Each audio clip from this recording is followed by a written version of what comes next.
all love a super saloon because it conforms to that most simple recipe. Take something ostensibly ordinary and garnish it with something extraordinary. A poached egg dusted with truffle, a Mercedes taxi with 585 horsepower. Say that again to yourself.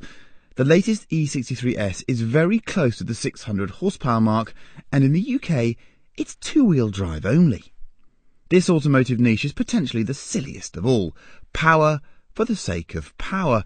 Only the M6 Gran Coupe doesn't look silly at all. It looks, to my eyes, utterly beautiful. Long, low and slender. It's a perfect two-finger wave to the Bangle years. It also runs 560 horsepower, seats just 4 people and, like the Merc, ruins only its rear tyres. The third car is blue. You can probably see just how blue. It's the most powerful Jaguar saloon ever. It's also the oldest design here, and it has a massive rear wing because it wants to have a massive rear wing. You got it? It also has 550 horsepower. And why isn't the Mercedes a CLS to rival the Gran Coupe, and why isn't there an RS7? Why am I not taller? Because otherwise there'd be nothing to argue about on the internet. That's why. This test was designed to see how much fuel we could use, or at least that's how it felt. We drove on road, went to Landau to skid around, and had a drag race too. They really are bonkers cars. Right, peeps. These 3 cars are everyday usable saloon cars, right? I accept that. That means they are big and comfortable, relatively comfortable, and they're usable. And they're based on quite ordinary cars, but they've also got a load of power, and they're rear-wheel drive, and I just can't resist it. I've been trying to avoid coming and doing stupid things in them, but that's what they're there for, isn't it? I want to do some skids. So I'll talk you through what they're like on the road, but the reality is on the road, the differences really are in comfort. They're so bloody fast that you actually just cannot use them most of the time. It's crazy. I mean, the BMW, when you see the performance figures on the BMW, they'll melt your brain. So, good old Landau circuit. You'll love this. Dan from Jaguar, I promised you I wouldn't take it to Landau, but I'm at Landau. I quite like it here. We've been to Buntingthorpe, which kind of excuses it. This sort of tight infieldy bit, well, that's quite technical. It's quite technical, and it's quite slippery, as you can see. And this is how everyone that buys an XFRS will drive it, I can assure you. It's an absolute monster. Look at that, 3rd gear, 90 miles an hour, and you're drifting up. This has a lovely balance, this chassis. This is the easiest car of the 3, would you believe it, to do this in. The tyre breakaway is nice, it's a Pirelli, the wheelbase is long, the steering is the right speed, you know, everything about it is kind of made for doing what I'm doing now. Christ, that's slippery there. It's just mega, it feels very natural. Downsides, the diff is electrically actuated, so effectively it's got an electric motor that pushes the plates together, and that is a bit of a problem because it does overheat, and it means that I can do this for a short while, and then after that it has enough, and it gave up the ghost on me earlier. But you know, that is probably the least sensible criticism of a XFRS that I can make. You know, this car is not quite the item of the other 2. It isn't quite there.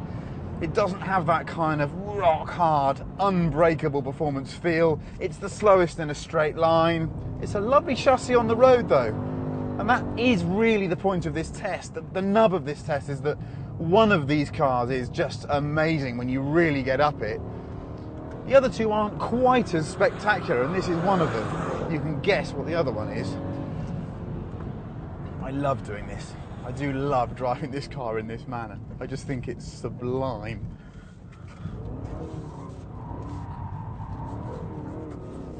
And it's so ridiculously pointless.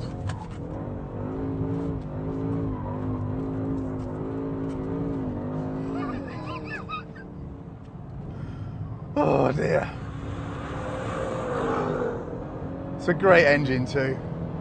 Again, it's probably the least impressive engine here, but the standard's so high, it makes great noise, the throttle response is good. Oof. If you had one of these for a year, you'd have an absolute riot in it. Well done, Jaguar. the XFRS proves, above all else, that you have a sense of humour.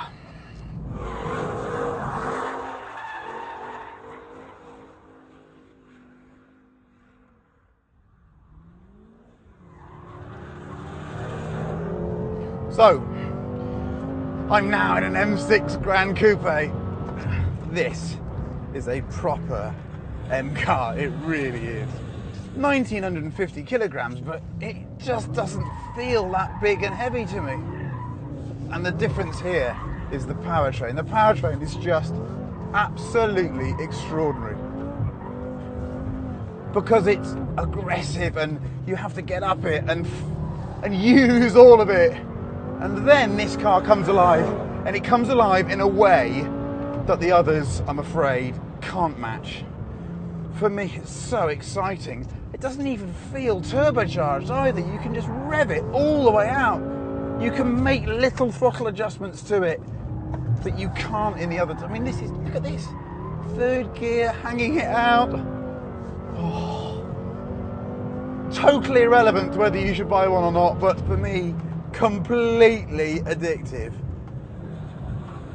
Completely addictive. And the balance is just sublime.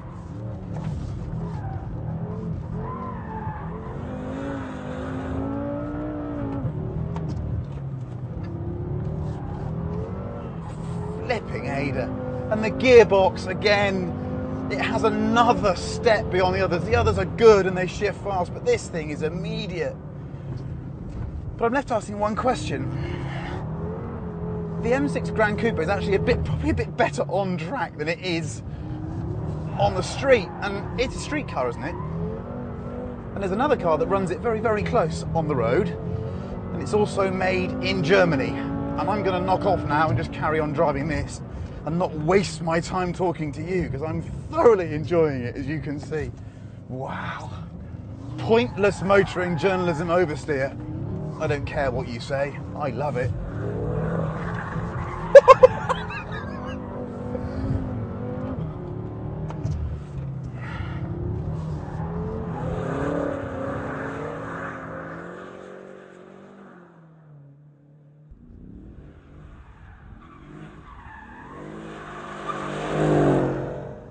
E63 AMG S is the most powerful car here. It feels more like a hot rod than either of the other two, which is strange because the power output's not that far beyond them, but it's the personality of the car. This is a much blunter instrument when you're doing this kind of thing than the BMW. Whereas the BM really comes alive, I wouldn't say the Merc flounders, but it just becomes quite unruly. But in an altogether hilarious way. There she goes, there she goes, there she goes, there she goes. These are saloon cars, for God's sake.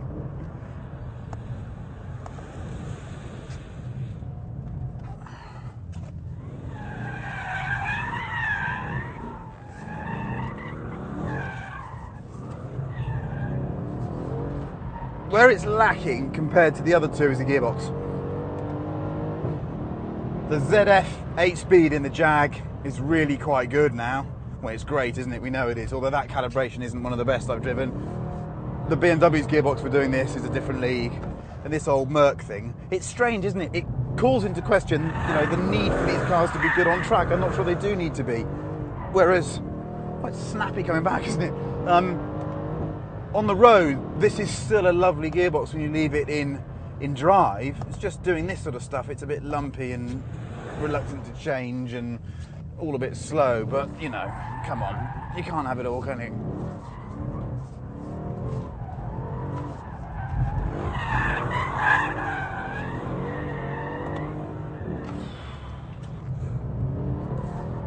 I mean, a saloon car that can do that, that's just nuts, isn't it?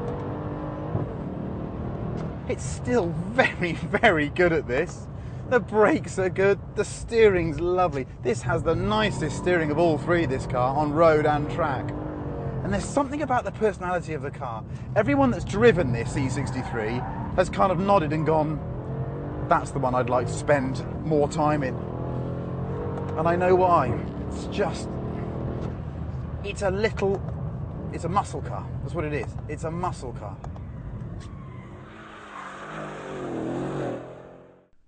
So the BMW is the best at going fast and sideways on a circuit, which is almost completely irrelevant, but nice to know. On the road, the Mercedes really comes good though. The ride is a little better, the steering gives a greater sense of connection, and the whole car feels much smaller than the M6. If the MCT transmission now feels old next to the BMW's dual clutch and the 8-speed ZF in the Jag, it counters with that silly motor and its 590 foot-pounds of torque. Squeeze and it just flies. The Jag can't quite match the Merc out here. Its ride is firmer, the whole car feels busier, and even though it's still crazy fast by normal standards, it's the slowest of the three and traction limited on damp roads. And it feels the oldest. The shell sometimes cries foul under all that pressure. The M6 is a strange mix of excitement and composure. It's almost too big for UK roads, and it's less relaxing than the E63. The powertrain just wants to be working hard the whole time. It's addictive too, and strangely a car that's very hard to keep below the speed limit. Which has the best motor? All round, probably the AMG, with one large proviso we'll explain later. The XFR's supercharged V8 pulls hard but lacks the throttle response of the BMW and the sheer punch of the E63. The M6 struggles to make a decent noise, but is very, very effective. As for the basic packages, well, the M6 feels easily the most special here, the Merc easily the most ordinary, and the Jag easily the cheapest, because its cabin and trim are now a long way behind the Germans. The Gran Coupe is a very, very special machine indeed. Expensive, but probably worth the extra over an M5. At the drag strip, it would show why. So, I'm sitting in an M6 Gran Coupe. I'm really enjoying this car. But we're at Bruntingthorpe and this is about speed rather than enjoyment. This car's 1950 kilograms. That's very, very heavy. In fact, it's the heaviest car here. Next to me, an XFRS in that subtle shade of blue with a subtle spoiler on the back of it. Well over 550 horsepower and lighter than this car. And the other side of that is the Mercedes AMG E63, but it's got the S-Pack on it. So that's the most powerful car, and it's also the lightest car, which is quite interesting. So let's see what happens. Let's give Damien a ring so he can basically get us going. I'm in first gear. We'll drive it off the line and see who wins. Check this out. Check this out.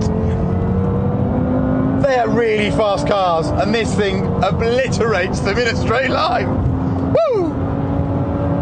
I don't know whether it's the gearbox, I don't know whether the horses in Munich are a little bit stronger, but this just does the numbers. That's it, the limiter straight away. I'm doing 166 and I've stopped. Now look what happens with the Merc. The Merc doesn't have the 155 limiter. Woo! These are fast cars.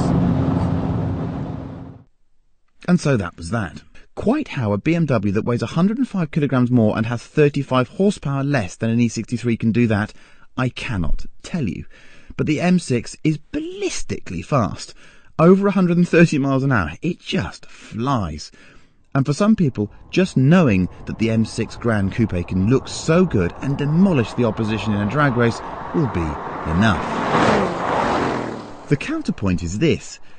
3 of the 5 people who drove all 3 preferred the E63 as a road car. Everyone admired the Jag, but placed it last. And me?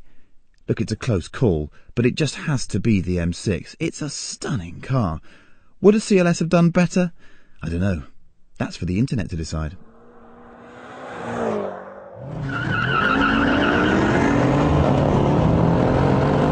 A rubbish launch from me. But look what happens. So that's bye-bye Mr. AMG. That's supposed to have more power than me, but it hasn't.